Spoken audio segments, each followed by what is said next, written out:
ഒഡീസി പോലുള്ള ചിത്രങ്ങൾ 70mm ഫോർമാറ്റിൽ തന്നെയാണ് ഐമാക്സ് ഉപയോഗിച്ച് ഷൂട്ട് ചെയ്തിരിക്കുന്നത്.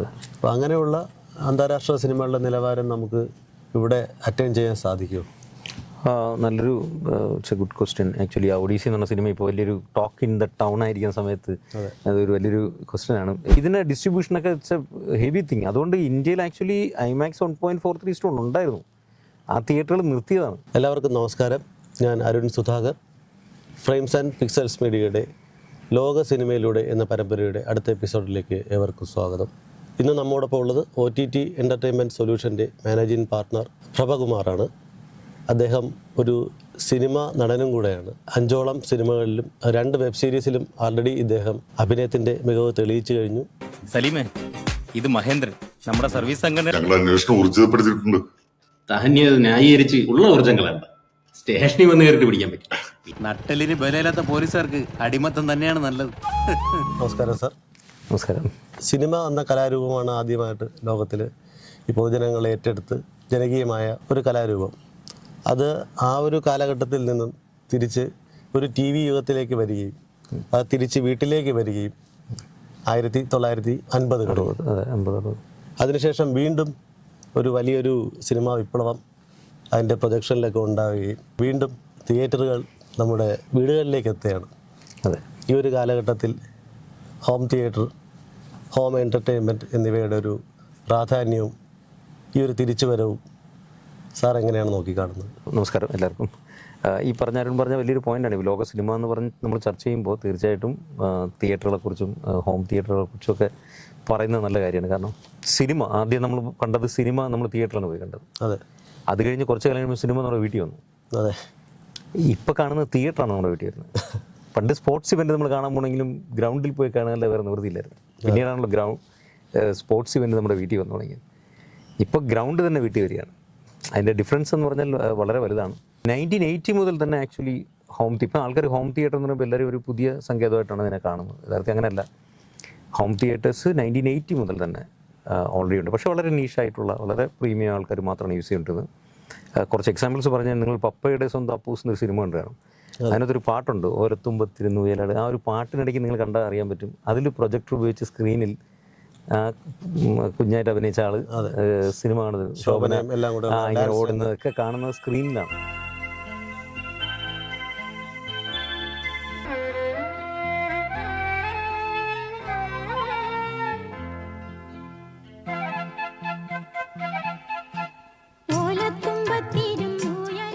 അപ്പം പിന്നെ അതുപോലെ ദിൽ ചാഹത്ത എന്നൊരു മൂവിയുണ്ട്. നമ്മുടെ സെയ്ഫ് അലി ഖാൻ വീട്ടിലിരുന്ന് സ്വന്തം തിയേറ്ററിൽ ഇരുന്ന് സിനിമ കാണുന്നില്ലെങ്കിൽ അതിനകത്ത് കാണിക്കുന്നുണ്ട്. സോ വിച്ച് മീൻസ് ആ കാലഘട്ടം കാണിക്കുമ്പോൾ അതിന് മുന്നേ തന്നെ ഹോം തിയേറ്റേഴ്സ് ഉണ്ട്. പക്ഷേ അത് വളരെ ലിമിറ്റഡ് ആൾക്കാരെടുത്തായിരുന്നു. കുറച്ച് കാലം കഴിഞ്ഞ സമയത്ത് എന്താ സംഭവിച്ചതെന്ന് കഴിഞ്ഞാൽ DTH വന്നു. കുറച്ചുകൂടി HD ക്ലാരിറ്റിയിലുള്ള ചാനൽസും കിട്ടി തുടങ്ങി. ഈ സമയത്താണ് HD പ്രൊജക്ടേഴ്സും പ്രചാരത്തിലായി. അപ്പോഴാണ് ഹോം തിയേറ്റർ അടുത്തൊരു ഫസ്റ്റ് റെവല്യൂഷൻ അവിടെ വന്നത്. പക്ഷേ ആ സമയത്ത് നമുക്ക് സിനിമ കാണുക എന്ന് പറഞ്ഞാൽ അത് വീണ്ടും ടഫായിരുന്നു. കാരണം ബ്ലൂറേ പ്ലെയർ വഴിയാണ് നമ്മൾ സിനിമ കണ്ടുകൊണ്ടിരുന്നത്. HDMI കണക്ട് ചെയ്യുക, ബ്ലൂറേ പ്ലെയറിൽ ഒരു ഡിസ്ക് ഇടുക, സിനിമ കാണുക. പക്ഷേ അതിൻ്റെ ക്ലാരിറ്റി അമേസിങ് ആയിരുന്നു.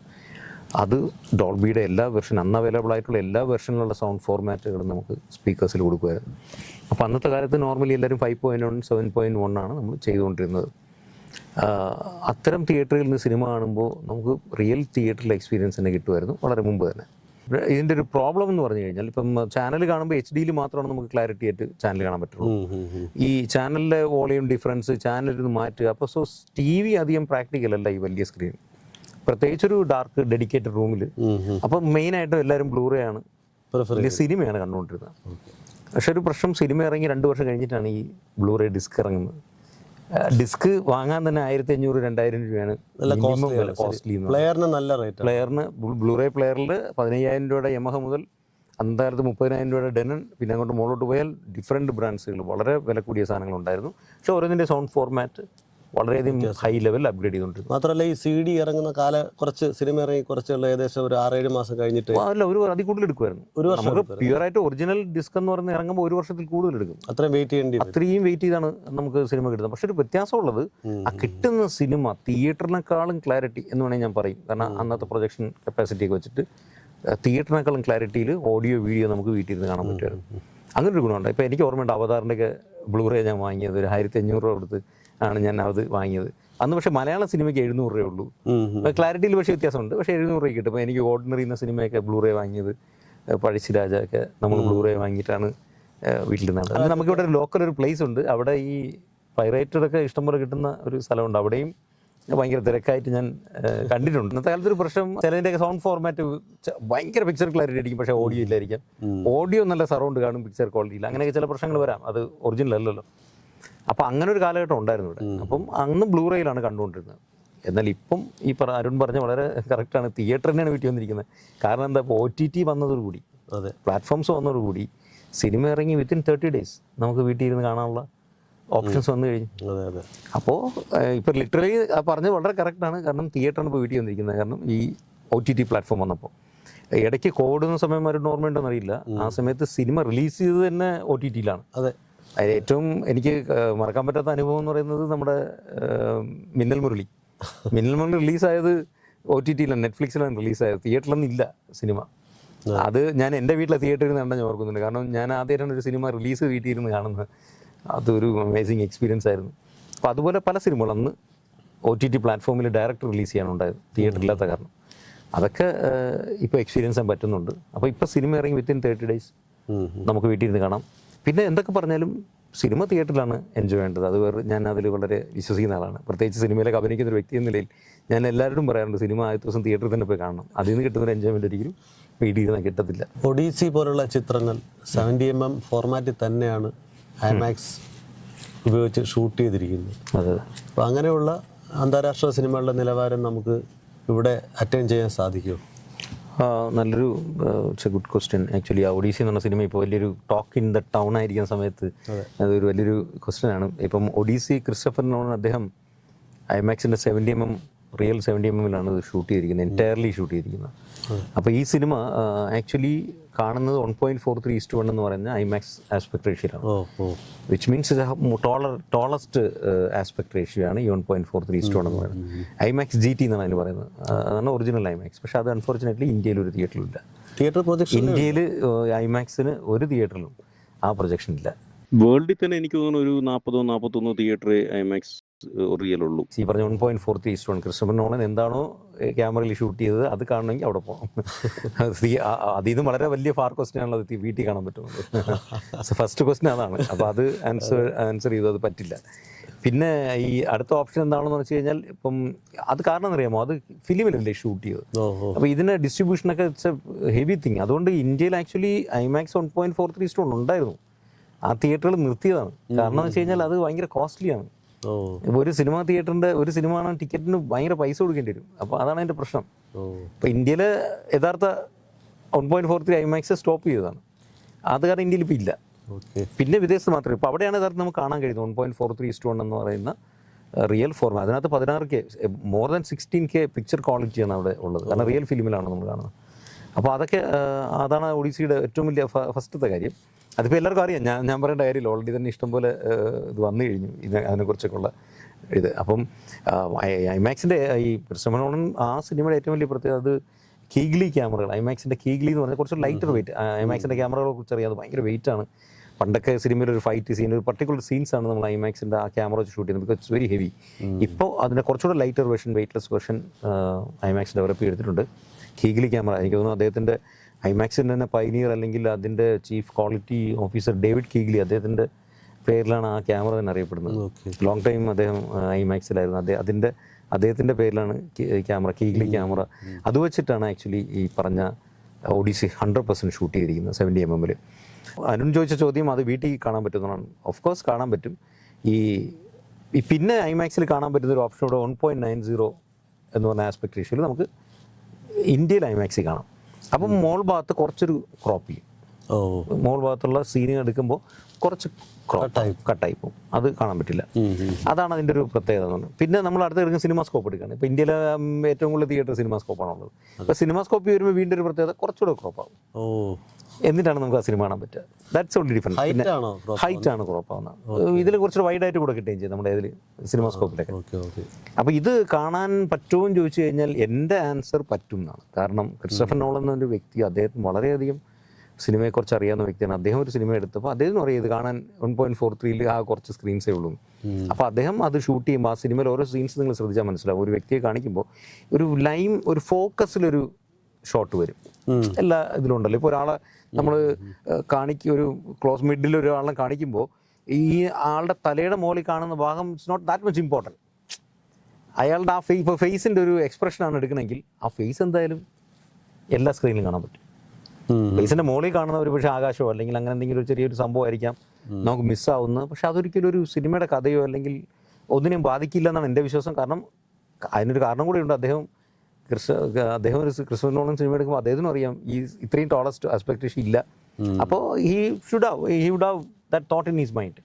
അപ്പോൾ അദ്ദേഹം അങ്ങനെ ആയിരിക്കാം സിനിമ എടുത്തത്. അപ്പോൾ എനിക്ക് സിനിമ കണ്ടിട്ട് സിനിമാസ്കോപ്പിലാണ് ഞാൻ സിനിമ കണ്ടത്. എനിക്ക് ഒരു ഡിഫറൻസ് തോന്നിയില്ല. പിന്നെ എനിക്ക് 1.43 കാണാനുള്ള കപ്പാസിറ്റി ഇന്ത്യക്ക് പുറത്ത് പോയി കാണണം, അത് ഞാൻ ശ്രമിച്ചില്ല. എൻ്റെ ആ ഡിഫറൻസ് ഞാൻ മനസ്സിലാക്കിക്കൊണ്ട് എനിക്ക് പറയാനുള്ളത് ഇനി സ്ക്രീൻ നിങ്ങൾ കണ്ടോ കുഴപ്പമില്ല, ഇറ്റ് ഈസ് ഗുഡ്, കാണാൻ പറ്റുന്നതെന്നാണ് എൻ്റെ ഒരു അഭിപ്രായം. ഇനി coming back to home theatre, അതിൽ കാണാൻ പറ്റും യെസ് അതിലും കാണാം. ഹോം തിയേറ്ററിൽ കാണാൻ നമുക്ക് 2 ആസ്പെക്ട് റേഷ്യോ ആണ് ഇപ്പം നിലവിലുള്ളത്. ഒന്നുകിൽ നമ്മൾ 16:9 സ്ക്രീൻ വയ്ക്കണം എന്ന് പറഞ്ഞാൽ നമ്മൾ ടി-വിയുടെ ആസ്പെക്ട് റേഷ്യോയിലൊരു സ്ക്രീൻ, അല്ലെങ്കിൽ സിനിമാസ്കോപ്പ് വയ്ക്കണം. ഈ 2 ഓപ്ഷനിലെ വേറൊന്നുമില്ല. ഇവിടെ പല ആൾക്കാരും ഐമാക്സ് തിയേറ്ററിൽ ചെയ്യുന്നതെന്ന് പറഞ്ഞ് പറയാറുണ്ട്. എനിക്കത് കേൾക്കുമ്പോൾ ചിരിയാണ് വരുന്നത്. കാരണം ഐമാക്സിനെ വീട്ടിൽ റിപ്ലിക്കേറ്റ് ചെയ്യുന്നത് that's A huge thing. Minimum ഒരു 5-6 കോടി രൂപ മുടക്കിയാലാണ് നമുക്ക് ഐമാക്സിൻ്റെ പോലത്തെ ഒരു സ്ക്രീൻ വീട്ടിൽ വയ്ക്കാൻ. ഐമാക്സിൻ്റെ തന്നെ ഒരു ഹോം സിനിമ വെർഷനെയൊക്കെ കോൺടാക്ട് ചെയ്യാൻ പറ്റുള്ളൂ അവർ വന്ന് ചെയ്യണമെങ്കിൽ. അതിന് പ്രശ്നം എന്താ, പ്രൊജക്ഷനൊക്കെ ഐമാക്സിൻ്റെ ഉപയോഗിച്ച് കഴിയുമ്പോൾ സിനിമകൾ ഇറങ്ങുന്ന വളരെ കുറവല്ലേ. അപ്പോൾ നമ്മൾ അങ്ങനെ ഒരു ആസ്പെക്ട് റേഷ്യോ വീട്ടിൽ വെച്ചിട്ട് എനിക്ക് നല്ല വലിയ പ്രയോജനമുണ്ടെന്ന്. Because it cannot be that much feasible. ആ കോസ്റ്റിന് അത്രയും സിനിമകൾ ഇറങ്ങുന്നില്ല. അപ്പോൾ വീട്ടിൽ ചെയ്യാൻ പറ്റുന്ന 2 ആസ്പെക്ട് റേഷ്യോ, ഒന്ന് 16:9 അല്ലെങ്കിൽ സിനിമാസ്കോപ്പ്. 16:9 എന്ന് പറയുന്നത് നമ്മുടെ HD ഫ്ലാറ്റ് HD ടി-വിയിൽ വരുന്ന ഇതാണ്. അതിനകത്താകുമ്പം ടി-വി കണ്ടന്റ്, വെബ് സീരീസുകളൊക്കെ വരുന്നത് ആ ഫുൾ സ്ക്രീനിലാണ് വരുന്നത്. പക്ഷേ സിനിമാസ്കോപ്പ് അതിനകത്ത് കാണുമ്പോൾ വീണ്ടും ചെറുതായി പോകും. മുകളിലും താഴെയും ബ്ലാക്ക് ബാർ ഒന്നേ കാണാൻ പറ്റും. അതാണ് എൻ്റെ പ്രശ്നം. അപ്പോൾ ഇത് മാറ്റാനായിട്ട് നമുക്ക് വീട്ടിൽ സിനിമാസ്കോപ്പ് ചെയ്യാൻ പറ്റും. അത് ചെയ്യാനാണ് നമ്മൾ ഇപ്പം ഞങ്ങൾ ആദ്യമായിട്ട് ഇത് ഹോം തിയേറ്റർ ഒരു 15 വർഷം മുമ്പ് ചെയ്ത സമയത്ത് പ്ലാനറ്റ് ഓഫ് എപ്സ് എന്നൊരു സിനിമയാണ് നമ്മൾ ആദ്യമായിട്ട് പ്രൊജക്റ്റ് ചെയ്തത്. അപ്പോൾ ഇതിനകത്ത് ഈ ബ്ലാക്ക് ബാർ കണ്ടപ്പോൾ സത്യം പറഞ്ഞാൽ ഭയങ്കര വിഷമമായി. ഇത്രയും വലിയ സ്ക്രീനൊക്കെ വെച്ചിട്ട് ഞാൻ സ്ക്രീനിൻ്റെ പകുതി നടുക്ക് മാത്രമേ സിനിമയുള്ളൂ, മുകളിലും താഴെയും സിനിമയില്ല, ബ്ലാക്ക് ബാർ ഒന്നും. അപ്പോൾ അന്ന് നടത്തിയ റിസർച്ചിൻ്റെ ഫലമായി എനിക്ക് മനസ്സിലായത് ഇതിങ്ങനെ കാണാനായിട്ട് അനമോർഫിക് ലെൻസ് അത് ഇന്ത്യയിൽ മുമ്പ് തന്നെ ഉപയോഗിക്കുന്നുണ്ട്. ഞങ്ങൾ അന്നേ റിസർച്ച് നടത്തി 15 വർഷം മുമ്പ്. പക്ഷേ അതിനു മുന്നേ തന്നെ ഇവിടെ ഇന്ത്യയിൽ പോലും അനമോർഫിക് ലെൻസ് വെച്ച് ആൾക്കാർ ഹോം തിയേറ്റർ ചെയ്യുന്നുണ്ടായിരുന്നു. അതിന് പല രാജ്യത്തിൻ്റെ 1-2 ബ്രാൻഡേ ഉള്ളൂ. There is no much brands. അപ്പോൾ അതിന് അന്ന് വില അറൗണ്ട് 5 ലക്ഷം രൂപയോളമുണ്ട് ഒരു ലെൻസിൻ്റെ വില. അപ്പോൾ ഞങ്ങളത് കണ്ടെത്തുകയും ഞാൻ അതിൽ ഒരു ഹോം സിനിമ ചെയ്യുകയും ചെയ്തു. എനിക്ക് തോന്നുന്നു കേരളത്തിലെ ആദ്യത്തെ സിനിമാസ്കോപ്പ് എന്ന് വേണമെങ്കിൽ ഞാൻ പറയാൻ പറ്റും. ഞങ്ങൾ ആ ഒരു ലെൻസ് ഹൈദരാബാദ് പോയി അതിൻ്റെ ഇമ്പോർട്ടറിൽ നിന്ന് മേടിച്ച് സിംടു എന്ന് പറയുന്നൊരു ഇറ്റാലിയൻ പ്രൊജക്ടറുണ്ട്. അതും 5 ലക്ഷം രൂപ വില. അത് രണ്ടും വാങ്ങി 10 ലക്ഷം രൂപ എടുത്ത് വാങ്ങിക്കൊണ്ടുവന്ന് കസ്റ്റമർ ഇൻസ്റ്റാൾ ചെയ്തു. അതിൽ നമ്മൾ ഈ പറഞ്ഞ സിനിമ കണ്ടപ്പോൾ നമ്മൾ തന്നെ ഞെട്ടിപ്പോയി. കാരണം ഇങ്ങനെയാണ് സിനിമ കാണേണ്ട വീട്ടിൽ ഇരുന്ന്. കാരണം സിനിമാസ്കോപ്പിൽ സിനിമ കാണുമ്പോൾ കിട്ടുന്നൊരു, അപ്പോൾ നമ്മൾ ഉപയോഗിച്ചത് കർവ്ഡ് സ്ക്രീനിലാണ് നമ്മൾ പ്രൊജക്റ്റ് ചെയ്തത്. കാരണം എനിക്ക് ഓർമ്മ ചെയ്യണമെങ്കിൽ ഒരു 166 ഇഞ്ചിൻ്റെ കർവ്ഡ് സ്ക്രീനിലാണ് നമ്മൾ അന്ന് ആ സിനിമ ആ തിയേറ്റർ അവിടെ ചെയ്തത്. That was really amazing. കാരണം അത് കണ്ട എല്ലാവരും ഒരു തിയേറ്ററിൽ ഇരുന്ന് കാണുന്ന ഫീൽ അവർ കിട്ടിയെന്ന് പറഞ്ഞു. കാരണം സിനിമയിൽ ബ്ലാക്ക് ബാർ ഇല്ല, ഫുൾ ഓഫ് മൂവിയാണത്. It's an amazing experience. അപ്പോൾ നമുക്ക് ഭയങ്കര സന്തോഷം തോന്നി. അതിനുശേഷം ഞങ്ങൾ കൂടുതലും റെക്കമെൻഡ് ചെയ്യുന്നത് പ്രീമിയം സിനിമാസ്കോപ്പ് തിയേറ്ററുകളാണ്. അല്ല, പ്രൊജക്ടറിൽ ഇത് വയ്ക്കാനാണ് പറയുന്നത്, അനമോർഫിക് ലെൻസ്. പിന്നെ ഇപ്പോൾ പുതിയ ടെക്നോളജി പ്രകാരം പ്രോസസ്സർ ഒക്കെ വന്നു തുടങ്ങി. ഇപ്പോൾ തിയേറ്ററിലും അങ്ങനെയാണല്ലോ കാണിക്കുന്നത്. പ്രോസസ്സർ വെച്ചിട്ടാണ് ഈ സിനിമാസ്കോപ്പ് ആക്കുന്നത്. അതിന് പുതിയ ഒരുപാട് ബ്രാൻഡുകളുണ്ട്. ഒരുപാടില്ല, വളരെ കുറച്ച് ലിമിറ്റഡ് ബ്രാൻഡുകളാണ്, വില കൂടുതലുണ്ട്. ഇപ്പോൾ അതിന് തന്നെ ഒരു മിനിമം 7.5 ലക്ഷം, 15 ലക്ഷം, 20 ലക്ഷം, 35 ലക്ഷമൊക്കെയാണ് അതിൻ്റെ വില വരുന്നത് ഈ പ്രോസസ്സറിന്, ഈ സിനിമാസ്കോപ്പിൽ കാണാൻ വേണ്ടി മാത്രം. അപ്പോൾ സിനിമാസ്കോപ്പ് മാത്രമല്ല ചെയ്യുന്നത്, അത് പിക്ചറിൻ്റെ ക്വാളിറ്റി എൻഹാൻസ് ചെയ്യും, 4K എൻഹാൻസ് ചെയ്യും, HDR ടോൺ മാപ്പിംഗ് ചെയ്യും. There are many things that processor do. അതിന് പക്ഷേ കോസ്റ്റ് ഭയങ്കര കൂടുതലാണ്. ഇപ്പം നമ്മൾ സിനിമാസ്കോപ്പിൻ്റെ സ്ക്രീനിലൊരു വീട്ടിലൊരു തിയേറ്റർ ചെയ്യണമെങ്കിൽ you have to spend minimum 40 lakhs. 40 ലക്ഷം മുടക്കണം ഒരു സിനിമാസ്കോപ്പ് ചെയ്യണമെങ്കിൽ. അതിന് താഴോട്ടെല്ലാം നമുക്ക് സാധാരണ 16:9 പറ്റുന്നത്. അപ്പോൾ ഞാൻ ഈ 15 വർഷം മുമ്പ് റിസർച്ച് നടത്തിയെന്ന് പറഞ്ഞിരുന്നില്ലേ, അതിനോടൊപ്പം നമ്മൾ വേറെ റിസർച്ച് കൂടെ നടത്തി സ്വന്തമായിട്ടൊരു അനമോർഫിക് ലെൻസ് ഉണ്ടാക്കാൻ. And we got succeeded. ഇപ്പം ഞങ്ങൾ ഇന്ത്യയിലെ വൺ ഓഫ് ദ മാനുഫാക്ചറാണ് അനമോർഫിക് ലെൻസിൻ്റെ. ഈ പ്രൊജക്ടറിൻ്റെ മുന്നിൽ വയ്ക്കുന്ന അനമോർഫിക് ലെൻസിൻ്റെ ഒരു മാനുഫാക്ചറാണ്. ഞങ്ങളുടെ ബ്രാൻഡ് അൾട്രാ വൈഡ് എന്നാണ് പറയുന്നത്. അതാണ് നമ്മൾ യൂസ് ചെയ്യുന്നത്. നമുക്ക് അപ്പോൾ ഞാൻ ഇപ്പോൾ ഹെൻറി കെർട്ടൻ എന്ന് പറഞ്ഞാൽ അദ്ദേഹത്തിനെ ഓർമ്മിക്കുക. അദ്ദേഹമാണ് ഈ ആദ്യമായിട്ട് സിനിമാസ്കോപ്പ് അതെ ഇൻട്രൊഡ്യൂസ് ചെയ്തത്, പാനാവിഷൻ എന്ന് പറഞ്ഞിട്ട്. അദ്ദേഹത്തിന് വേറൊരു പേരിലാണ് അത് ഇൻട്രൊഡ്യൂസ് ചെയ്യുന്നത് ആദ്യം. അദ്ദേഹമാണ് ഈ സിനിമാസ്കോപ്പിന് വേണ്ടി ശ്രമിച്ച വ്യക്തി. അദ്ദേഹമാണ് 20th സെഞ്ച്വറി ഫോക്സിന് ഇത് അറിയിക്കുകയും അവർ സിനിമാസ്കോപ്പ് സിനിമ എടുക്കുകയും ചെയ്തു. അതെ, അങ്ങനെ അത് വലിയൊരു വിജയമായി. ലോകം മൊത്തം ഇപ്പോൾ സിനിമാസ്കോപ്സ്. ആക്ച്വലി ഹോളിവുഡിലെ most of the movies are shot in cinemascope. കാരണം ഈ വൈഡ് സീൻസുകൾ ഷൂട്ട് ചെയ്യാൻ വേറെ ഓപ്ഷൻ ഇല്ല. അതെ. ഇപ്പം ഐമാക്സ് എടുക്കുന്ന ടോളസ്റ്റ് ആസ്പെക്ട് റേഷ്യോക്കാണ് ഐമാക്സിൽ സിനിമ എടുക്കുന്നത്. ടോളസ്റ്റ് എന്ന് പറയുമ്പോൾ ഒരു സ്പേസിൻ്റെ കാണിക്കുമ്പോൾ പൊക്കം വേണമല്ലോ. അപ്പം അതിന് ഇപ്പോൾ ഒഡീസി തന്നെ ആ ട്രോജനെ കാണിക്കണമെങ്കിൽ ആ മരത്തിലുണ്ടാക്കുന്ന ഒരു കുതിരയുണ്ടല്ലോ, അതിനെ മുഴുവനായിട്ട് കാണിക്കണമെങ്കിൽ പൊക്കമുള്ള ആസ്പെക്ട് റേഷ്യോ വേണം. അപ്പം ദർസ് എന്താണ് ഓരോന്നിനും ഓരോ റീസൺസ് ഉണ്ട്. അപ്പോൾ വൈഡായിട്ടുള്ള കുറച്ച് റിച്ച് ആയിട്ടുള്ള ഷോട്ടുകൾ പറഞ്ഞത് ഇപ്പോഴും സിനിമാസ്കോപ്പിൽ തന്നെയാണ്. അപ്പോൾ അത് വീട്ടിൽ റിപ്ലിക്കേറ്റ് ചെയ്യാൻ വേണ്ടി ഞങ്ങൾ ആ പ്രൊഡക്റ്റ് മാനുഫാക്ചർ ചെയ്യാൻ ഞങ്ങളിപ്പോൾ കൊടുക്കുന്നുണ്ട്. ഞങ്ങൾ പ്രൈസും വളരെ കുറവാണ്, ഇമ്പോർട്ട് ചെയ്യുന്നതിൻ്റെ വിലയില്ല. അപ്പോൾ ഇത് പരിസരത്തിന് പറയുന്നതല്ല, ഇത് അങ്ങനെ ആർക്കും ഒരു വീഡിയോ കൊണ്ട് വാങ്ങി വെക്കാൻ പറ്റുന്നതല്ല. അല്ല, ഇത് ഒരു പുതിയൊരു അറിവാണ്. അറിവാണ്. അതെ, ഇന്ത്യയിലെ തന്നെ ഏക മാനുഫാക്ചർ എന്ന് പറയുമ്പോൾ അൾട്രാ വൈഡ് എന്ന ലെൻസിൻ്റെ ഏക മാനുഫാക്ചറാണ് നമ്മൾ. അപ്പോൾ നമ്മൾ ഇന്ത്യയിൽ പല ഡീലേഴ്സിനും കൊടുക്കുന്നുണ്ട്. അപ്പോൾ അതുവഴി സിനിമാസ്കോപ്പിനെ നമ്മൾ വീട്ടിലെത്തിക്കാനുള്ള ഒരു ശ്രമമാണ് ചെയ്യുന്നത്. ഏത് പ്രൊജക്ടറിലും ഇത് നമുക്ക് കോമ്പാക്റ്റബിൾ ആണോ? ഇത് സിനിമാസ്കോപ്പ് ആസ്പെക്ട് റേഷ്യോ കൊടുക്കുന്ന പ്രൊജക്ടേഴ്സിലെല്ലാം കോമ്പാക്റ്റബിൾ ആണ്. മാച്ച് ചെയ്യിക്കാൻ സാധിക്കും. അതിനകത്ത് നമ്മൾ ആസ്പെക്ട് റേഷ്യോ പ്രൊജക്ടറിൽ എടുത്ത് നോക്കുമ്പോൾ അതിനകത്ത് കാണിക്കും. നോർമലി കാണിക്കുന്നത് 16:9, 4:3. അത് കഴിഞ്ഞിട്ട് വീണ്ടും ഓപ്ഷൻസുകൾ കാണിക്കും. അതിനകത്ത് ഒരെണ്ണം അനമോർഫിക് വൈഡ്. ഇപ്പോൾ ഒപ്റ്റോമോ എന്ന് പറയുന്ന ബ്രാൻഡിലേക്കാണ് LBX എന്നായിരിക്കും കാണിക്കുക, ലെറ്റർ ബോക്സിങ്. അപ്പോൾ അതുള്ള ഇതിലൊക്കെ ഇത് വയ്ക്കാം. സോ പ്രീമിയം പ്രൊജക്ടേഴ്സ് എല്ലാം വയ്ക്കാം. കുറഞ്ഞ പ്രൊജക്ടറിൽ മാത്രം നോക്കണം ആസ്പെക്ട് റേഷ്യോ ഇതുണ്ടോ. അതുണ്ടെങ്കിൽ we can keep that lens and you can at cinemascope movie experience at home. അപ്പോൾ ഈ പറഞ്ഞ സിനിമകളെല്ലാം നമുക്ക് വീട്ടിൽ ഇരുന്ന് ഒരു വൈഡ് ആസ്പെക്ട് റേഷ്യോയിൽ കാണാൻ പറ്റും.